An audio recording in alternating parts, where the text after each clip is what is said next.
नमस्कार, आप सभी का बहुत बहुत स्वागत है। आज हम देखेंगे भारतीय रामसर स्थल।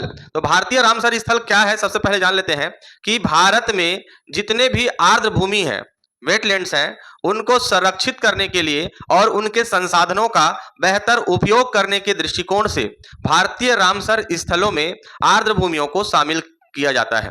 अब जान लेते हैं कि उनके पीछे उनका उद्देश्य क्या है। तो आर्द्र भूमि सबसे विविध और उत्पादक पारिस्थितिकियों में से एक है। हम सभी जानते हैं कि ये विभिन्न प्रकार की सेवाएं प्रदान करती है और ताजे पानी की आपूर्ति करती है। हालांकि अब जल दूषित हो चुकी है या बहुत ही कम मात्रा में मिल रही है, तो इनका संरक्षण करना एक बहुत बड़ी जिम्मेवारी हो जाती है।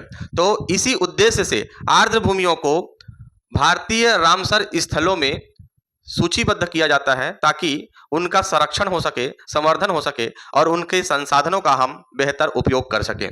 आइए जानते हैं कि अब तक भारत में रामसर स्थलों की संख्या कितनी है।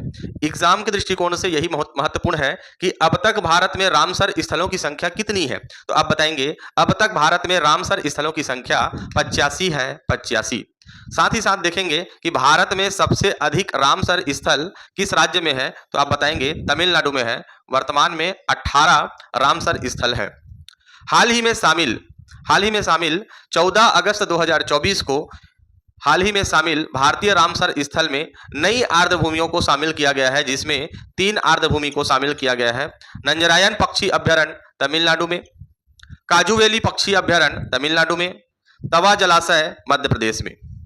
और एक बहुत ही खास बात बता दूं इससे संबंधित कि आर्द्र भूमि दिवस, पूरे विश्व आर्द्र भूमि दिवस प्रति वर्ष 2 फरवरी को मनाया जाता है, 2 फरवरी को। और 2 फरवरी 2024 को जो आर्द्र भूमि दिवस मनाया गया, उसका एक थीम था आर्द्र भूमि और मानव कल्याण।